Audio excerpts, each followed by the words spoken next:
내게는 삶을 통째로 뒤흔들었던 한 여자가 있었다. 그녀는 지독한 외로움에 찌든 내 삶에 우연히 끼어든 것 같았지만 사실은 촘촘하게 짜인 거미줄처럼 나를 향해 다가오고 있었다. 그녀의 접근 방식은 너무나 노골적이고 뻔뻔했기에 오히려 허술하고 순진해 보였다. 그녀는 연약함을 가장해 내게 도움의 손길을 내밀었지만 나는 그 연극의 대본을 이미 꿰뚫고 있었다. 그럼에도 불구하고 나는 그녀를 내치지 않았다. 오히려 그 연약한 가면 뒤에 숨겨진 진짜 모습을 보고 싶어졌다. 나는 그녀를 가두고 싶었다. 내 품에, 내 세상에. 오직 나만이 볼 수 있는 곳에 그녀를 가두고 싶었다. 그래서 나는 그녀의 모든 연약함을 이용해 그녀의 삶을 완전히 내 손에 넣었고 그녀의 가장 깊은 곳까지 무자비하게 파고들었다. 나는 내가 그녀의 연약함을 차지하고 그녀의 모든 것을 탐닉했다고 생각했다. 하지만 시간이 흐른 뒤에야 깨달았다. 그 지독한 소유욕의 끝에서 나 자신이 그녀에게 완전히 구원받았다는 것을. 내 이름은 한태준. 한국에서 손꼽히는 대기업의 CEO다. 나이는 50을 바라보는 47. 사람들은 나를 냉철하고 무자비한 사업가라고 부른다. 맞는 말이다. 나는 감정이라는 것을 내 사업에 개입시킨 적이 없다. 어릴 적부터 아버지의 혹독한 가르침 속에서 자랐고 20대 초반부터 경영 일선에 뛰어들어 회사를 이만큼 키웠다. 내 삶은 오직 숫자와 전략, 그리고 이익으로 채워져 있었다. 그 외의 것들은 사치에 불과했다. 아내와의 결혼도 그랬다. 지방길이의 이해관계로 맺어진 형식적인 관계였다. 그녀는 내게 순종적이었고 나는 그녀에게 최소한의 예의를 지켰다. 그렇게 무미건조한 결혼 생활을 15년간 이어오다 결국 갈라섰다. 아이는 없었다. 아니, 아내는 아이를 원했지만 나는 원하지 않았다. 아이를 키울 정성과 감정 따위는 내게 없다고 생각했다. 이혼 후에도 내 삶은 크게 달라지지 않았다. 회사의 경영과 투자, 그리고 골프 같은 지극히 개인적인 취미 생활이 전부였다. 집에는 넓은 침실과 서재, 그리고 텅 빈 거실만이 있었다. 가끔 가사 도우미 아주머니가 와서 청소를 하고 음식을 준비해 줬지만 그 외의 시간에는 언제나 고요했다. 그 정적은 내게 익숙한 것이었다. 오히려 편안했다. 나는 그 고요함 속에서 나만의 생각에 잠기거나 끊임없이 머릿속으로 사업 구상을 했다. 그날도 그랬다. 이른 아침부터 운동을 마치고 집으로 돌아와 간단하게 아침 식사를 했다. 회사로 향하는 차 안에서 나는 어제 미팅했던 외국계 투자회사와의 계약건을 다시 검토했다. 운전기사는 늘 그렇듯 내게 어떤 말도 걸지 않았다. 모두들 내가 침묵하는 것을 편안해했다. 그 침묵은 내게 권위와 힘의 상징이었다. 회사 건물 앞에 도착했을 때 나는 늘 하던 대로 경호원들의 호의를 받으며 로비로 걸어 들어갔다. 그런데 그때 익숙한 인파 속에서 낯선 얼굴 하나가 눈에 들어왔다. 젊은 여자였다. 그녀는 얇은 원피스를 입고 있었는데 한눈에 봐도 많이 추워 보였다. 쌀쌀한 가을 날씨에 그렇게 얇게 입은 것 자체가 이상했다. 그녀는 건물 입구에 서서 주위를 두리번거리고 있었다. 마치 길을 잃은 아이처럼 불안하고 초조해 보였다. 나는 무심하게 그녀를 지나쳐 엘리베이터로 향했다. 그런 사람들은 너무 흔했다. 신분을 속이고 경비를 뚫으려 하거나 무작정 나를 기다리며 도움을 요청하는 사람들이 하루에도 수십 명씩 있었다. 나는 그런 종류의 사람들에게는 한치의 관심도 주지 않았다. 엘리베이터 문이 닫히려는 찰나 그녀가 갑자기 내 쪽으로 달려왔다. 그리고는 내 앞을 막아서며 두 손을 모으고 간절한 표정으로 나를 올려다봤다. 저기, 죄송하지만 혹시 한태준 대표님이신가요? 제발 저 좀 도와주세요. 그녀의 목소리는 작고 떨렸다. 공포에 질린 새끼 사슴 같았다. 나는 그녀의 얼굴을 무표정하게 바라봤다.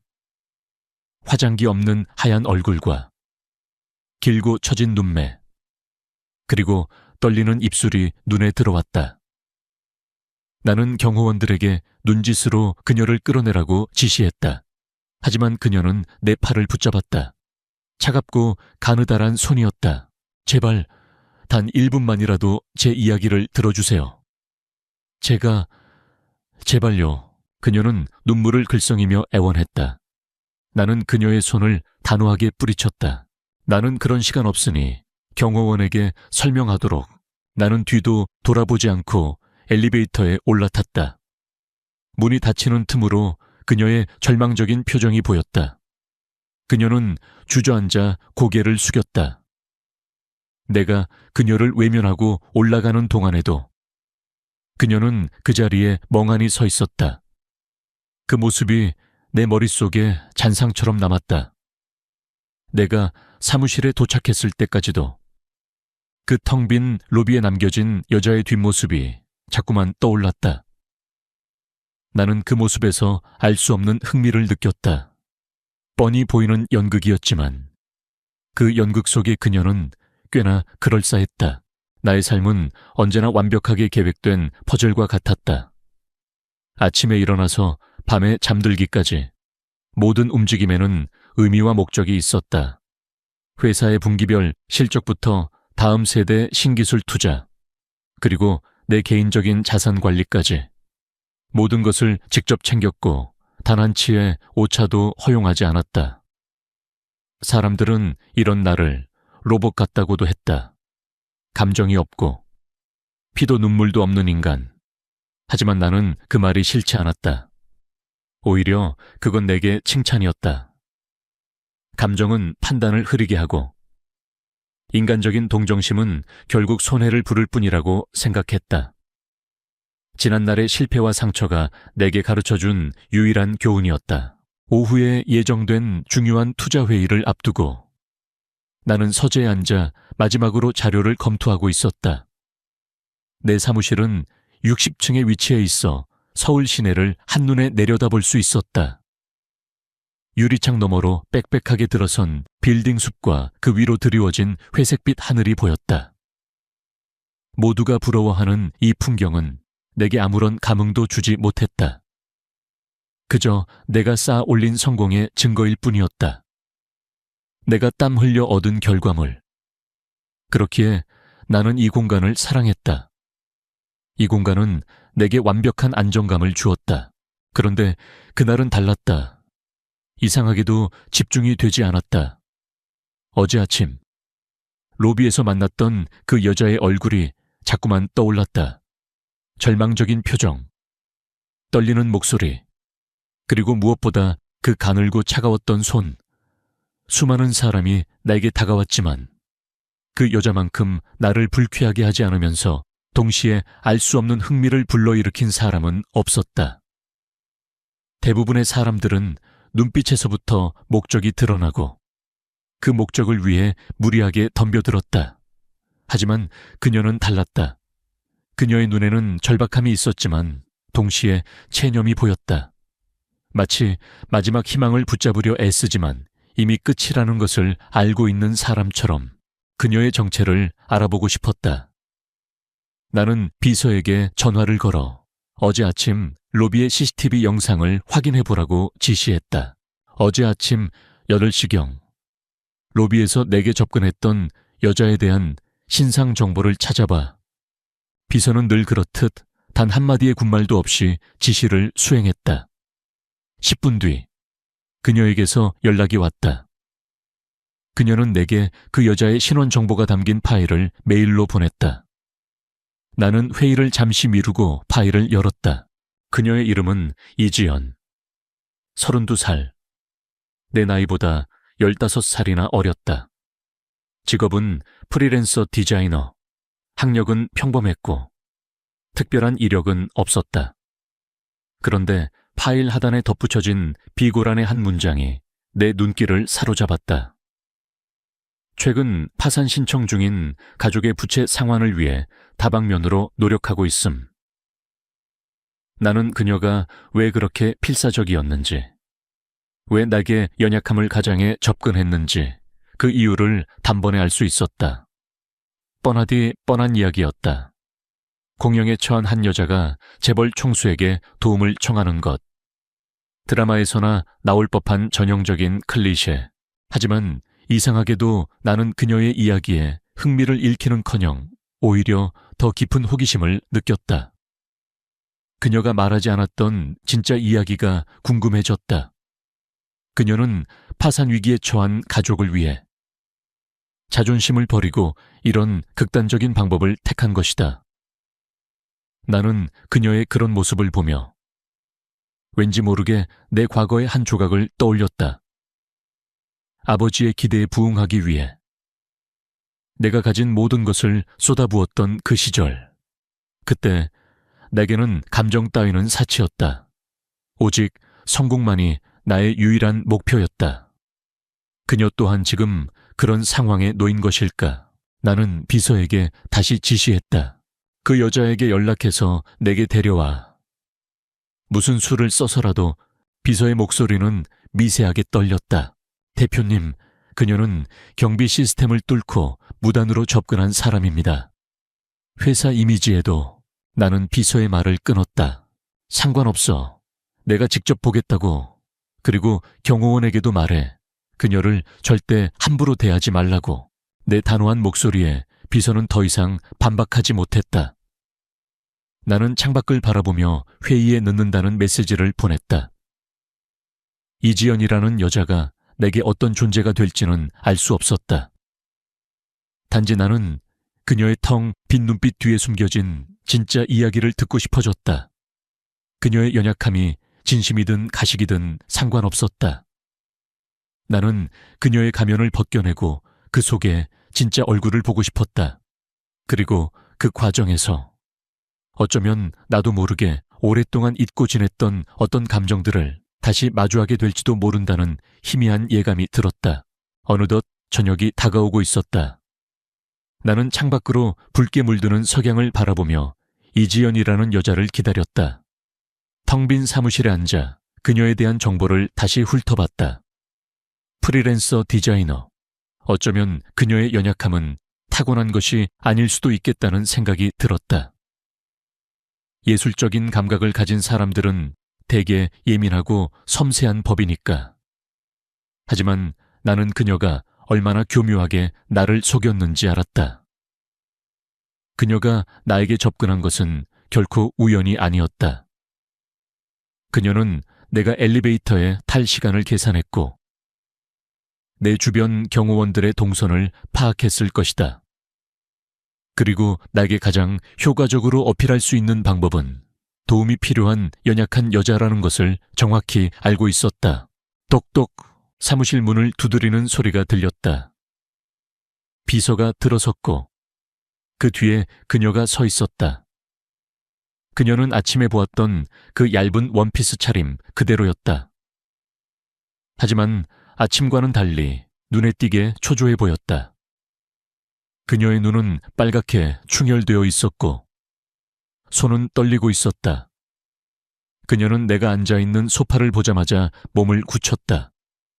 경호원들과 비서가 나가고 문이 닫히자 사무실은 다시 우리 둘만의 공간이 되었다. 앉으세요. 나는 그녀에게 소파를 가리키며 말했다. 그녀는 조심스럽게 소파에 앉았다. 나는 그녀의 얼굴에서 모든 감정을 읽어내려 노력했다. 불안, 초조, 그리고 미약한 희망. 나는 그녀를 무섭게 만들고 싶었다. 그래서 나는 아무 말도 하지 않고 그녀를 뚫어져라 쳐다봤다. 그녀는 내 시선을 피했고 두 손을 모아 무릎 위에 올려놓았다. 하고 싶은 말이 있으면 해보세요. 내 차가운 목소리에 그녀의 어깨가 움츠러들었다. 그녀는 한참을 망설이다가 간신히 입을 열었다. 대표님, 죄송합니다.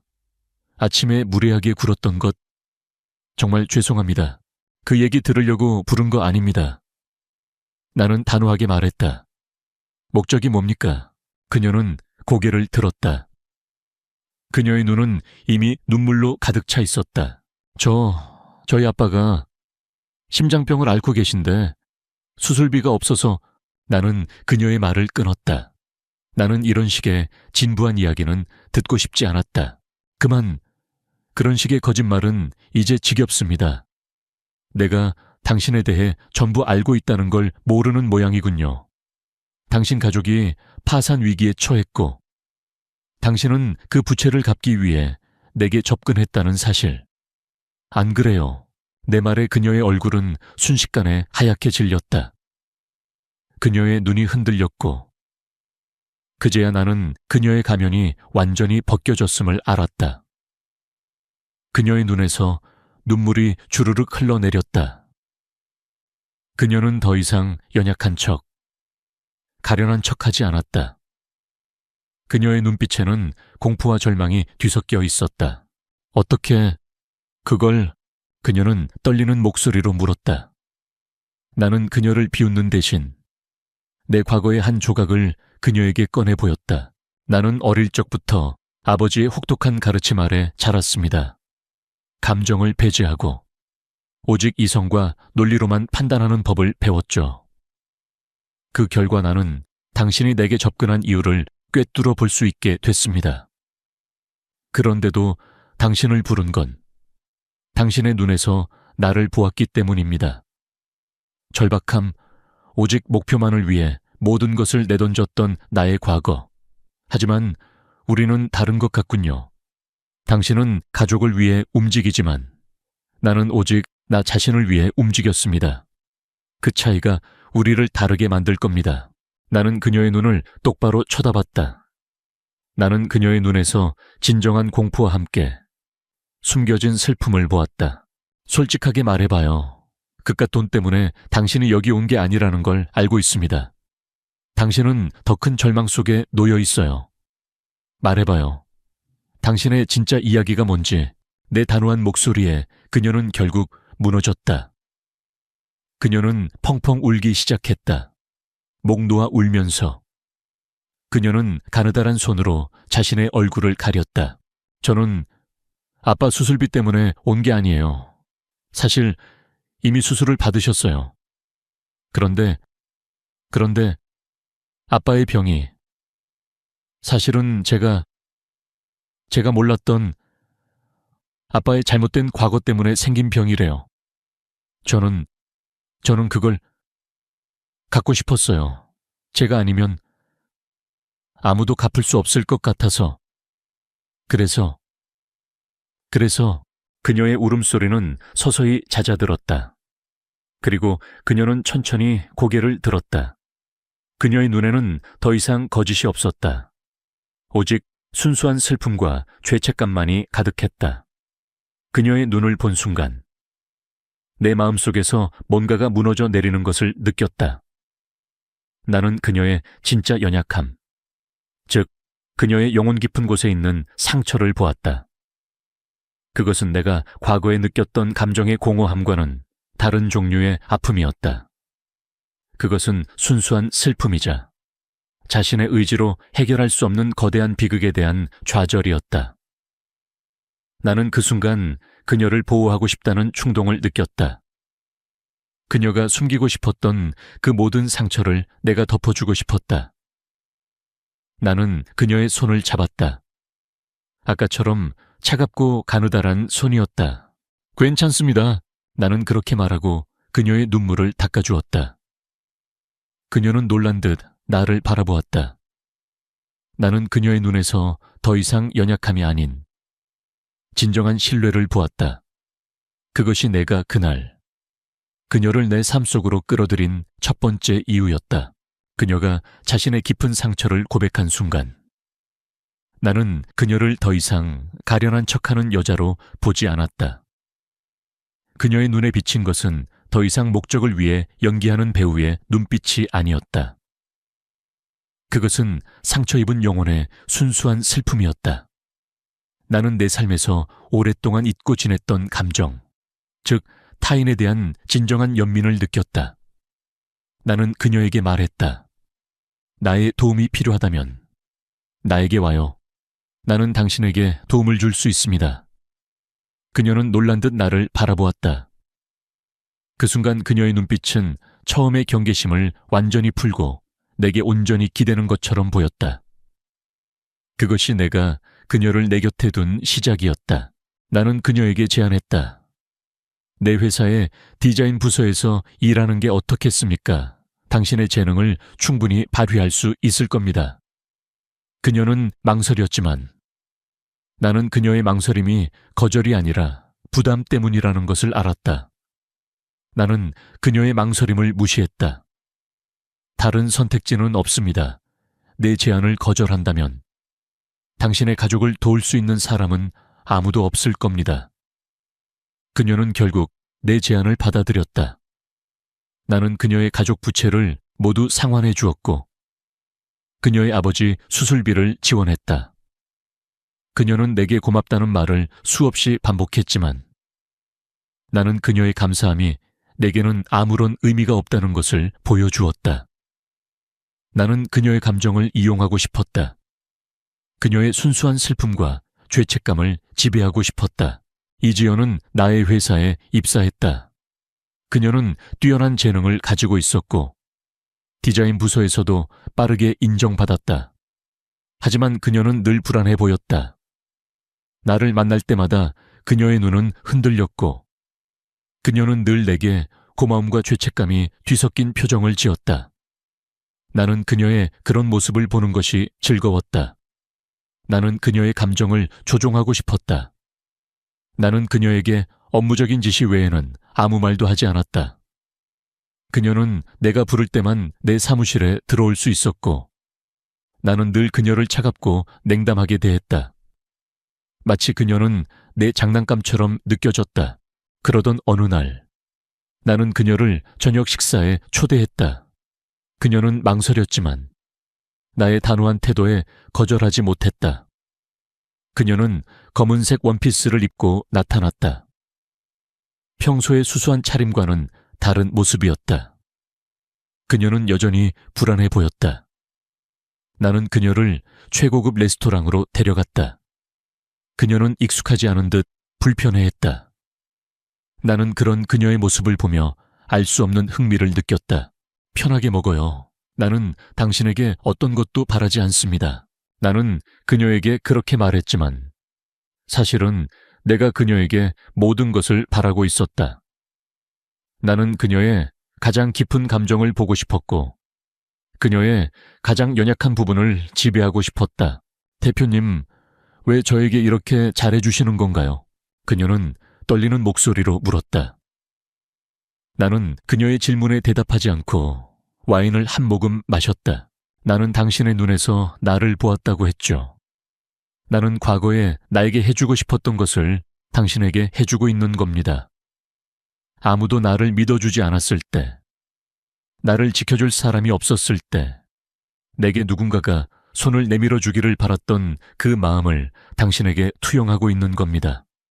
하지만 당신은 나처럼 되지 마세요.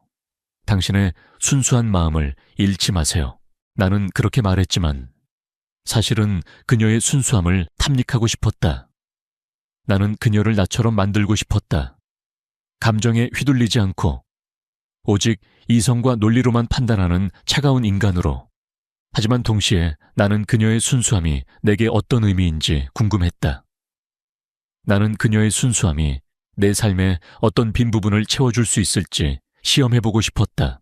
저녁 식사 후 나는 그녀를 집까지 바래다 주었다. 그녀는 내 차 안에서 내내 침묵했다. 그녀의 어깨는 잔뜩 움츠려 있었다. 나는 그녀에게 말했다. 당신은 아무것도 두려워할 필요 없습니다. 나는 당신에게 어떤 것도 해를 가하지 않을 겁니다. 내 말에 그녀는 고개를 들고 나를 바라보았다. 그녀의 눈은 여전히 슬픔으로 가득 차 있었지만 그 속에 희미한 믿음이 보였다. 그날 밤 나는 그녀를 내 삶 속으로 완전히 끌어들였다. 그녀의 가족이 내게 어떤 빚을 지고 있는지, 그리고 그녀의 아버지가 어떤 과거를 가지고 있는지 나는 그것을 모두 알고 있었고, 그것은 내가 그녀를 완전히 지배할 수 있는 도구가 될 것이라고 생각했다.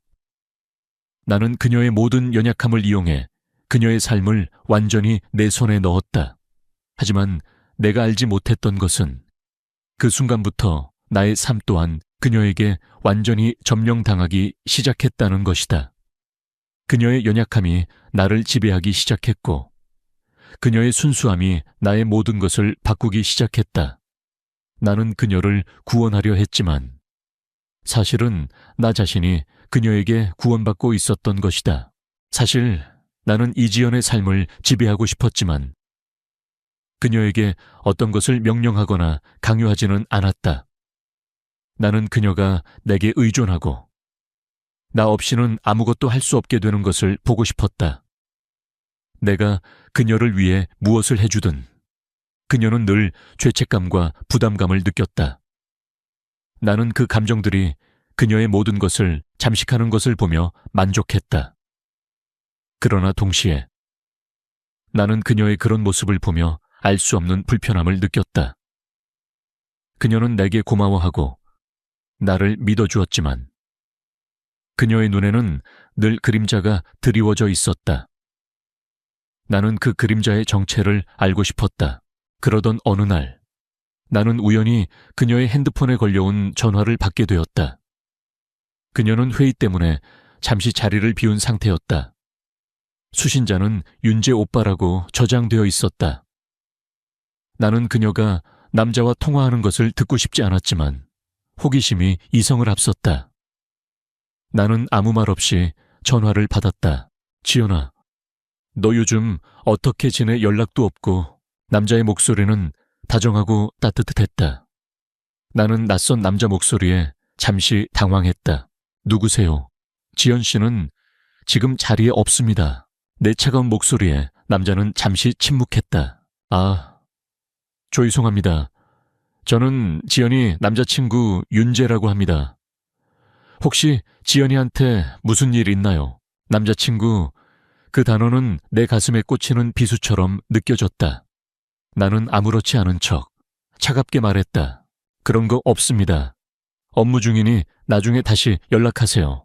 나는 전화를 끊었다. 내 손은 미세하게 떨리고 있었다. 나는 그녀에게 남자친구가 있다는 사실을 알고 있었다. 그녀가 내게 접근했을 때 그녀의 SNS 계정에서 그녀의 남자친구와 찍은 사진들을 보았다.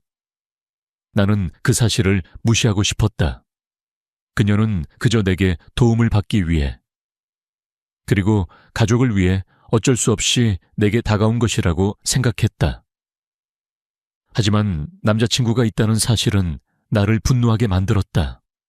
그녀는 나를 이용했고 동시에 다른 사람과 사랑을 나누고 있었다. 나는 그녀가 사무실로 돌아오자마자 그녀를 내 방으로 불렀다.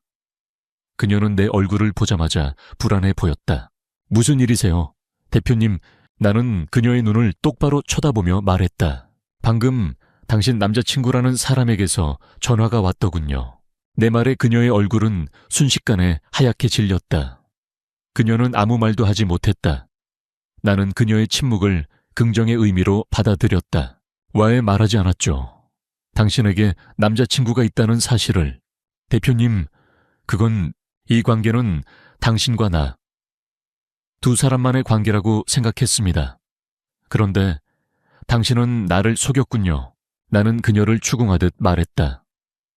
그녀는 눈물을 글썽였다. 아닙니다. 대표님,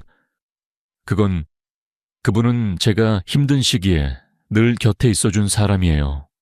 하지만 제가 이 관계를 시작하고 나서 그분께 모든 것을 털어놓을 수 없어서, 그래서 그녀의 말은 변명처럼 들렸다.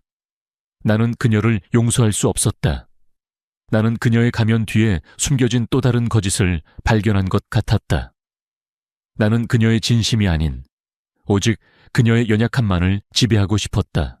이 관계를 끝내고 싶다면 끝내도 좋습니다.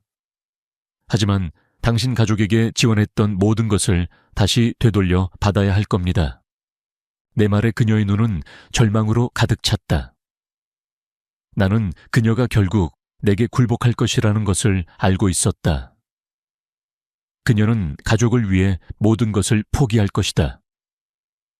나는 그녀의 나약함을 이용해 그녀를 내 곁에 묶어두려고 했다. 대표님, 저에게 이런 시련을 주지 마세요. 제가 잘못했습니다. 모든 것을 말씀드리지 못해서 죄송합니다.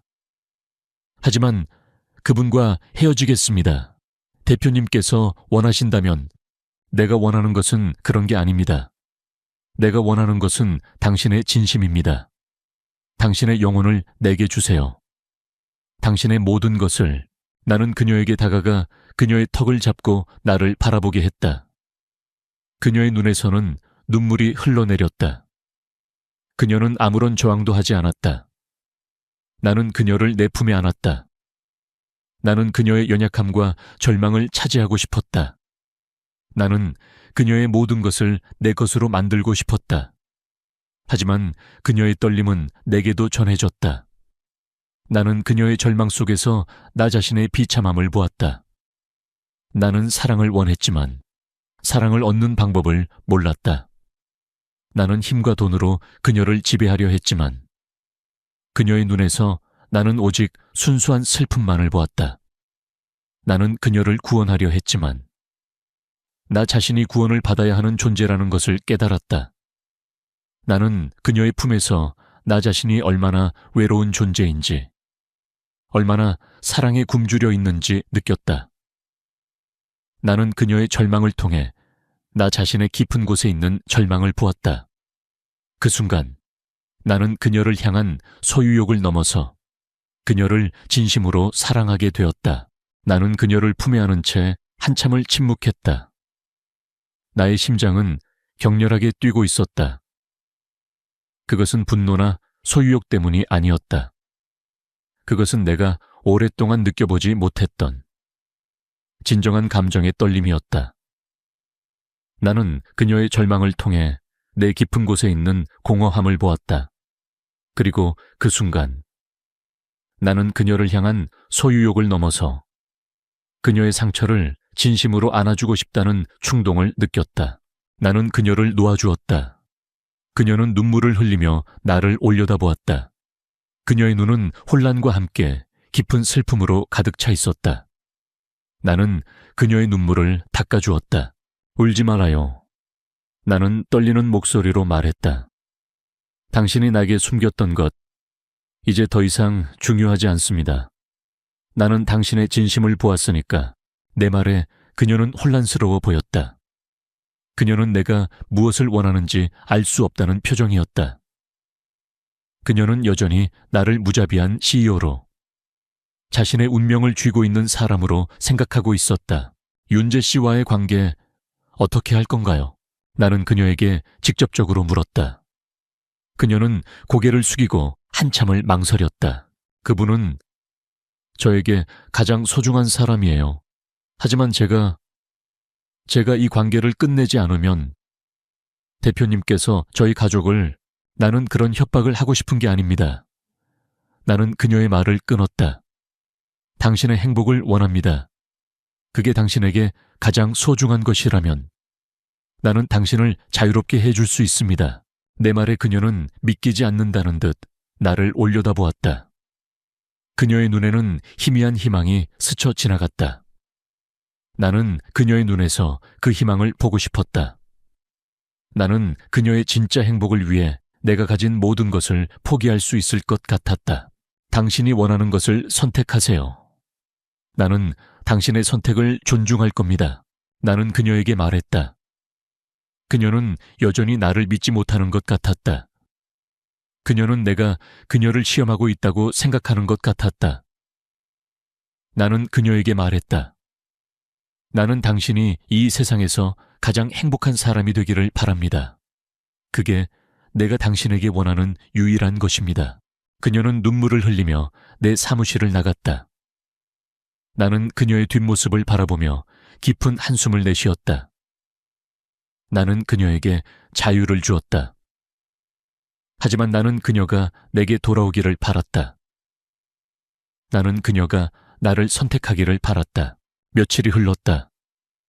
그녀는 회사에 출근하지 않았다. 나는 그녀에게 연락을 할 수 없었다. 나는 그녀의 선택을 존중해야 했다. 나는 그녀가 나를 떠났다고 생각했다. 나는 다시 예전의 냉담한 나로 돌아가려고 노력했다. 하지만 그녀의 빈자리는 너무나 컸다. 나는 그녀가 없는 내 삶이 다시 예전처럼 공허하고 무의미하다는 것을 깨달았다. 나는 그녀가 내 삶에 얼마나 깊숙이 들어와 있는지 깨달았다. 그녀의 존재는 더 이상 내가 지배하고 싶은 대상이 아니었다.